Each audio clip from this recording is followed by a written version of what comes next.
اللہ تبارک و تعالیٰ کا ارشاد مبارکہ ہے وَآتُوا حَقَّهُ يَوْمَ حَصَادِهِ کہ جس دن اس کا کٹائی کا دن ہو اس دن اس کا حق ادا کرو۔ اس حوالے سے ناظرین، زمین کے اندر سے جو بھی چیز پیدا ہوتی ہے، جس طرح ہمارے پاس اگر کوئی ظاہری طور پر دولت موجود ہے، خزانہ سونے اور چاندی کی شکل میں موجود ہے،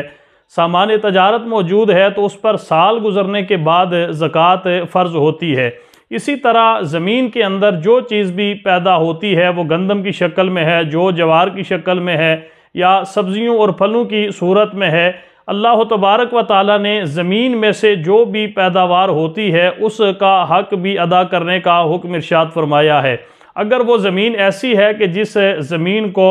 بارانی کہا جاتا ہے، نہری پانی وہاں پہ نہیں لگتا بلکہ بارشوں کے پانی کے ساتھ ہی وہ زمین سیراب ہو جاتی ہے، تو اس میں سے عشر جو ہے وہ دیا جاتا ہے۔ عشر کا مراد یہ ہے کہ 10واں حصہ اگر 100 من گندم ہے، 100 من چاول ہیں، یا 100 من جو جوار جو بھی فصل ہے، اس میں سے 10 من جو ہے وہ آپ نے غرباء اور مساکین کو تقسیم کرنی ہے۔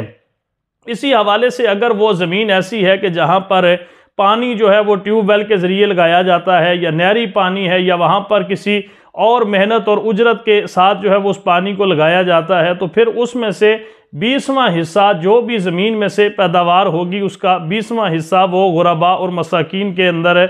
تقسیم کیا جائے گا۔ اس کا مطلب یہ ہے کہ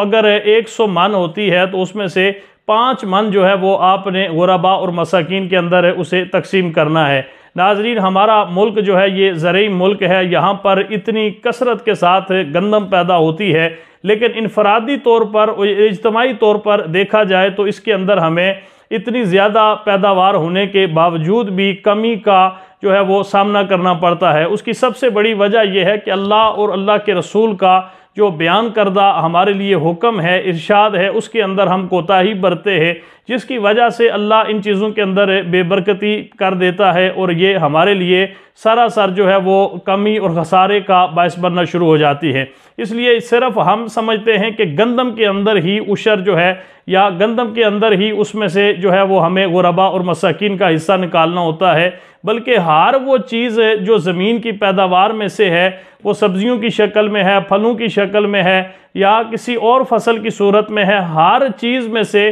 اللہ اور اللہ کے رسول کے حکم کے تحت جو ہے وہ غرباء اور مساکین کا حصہ نکالنا پڑتا ہے۔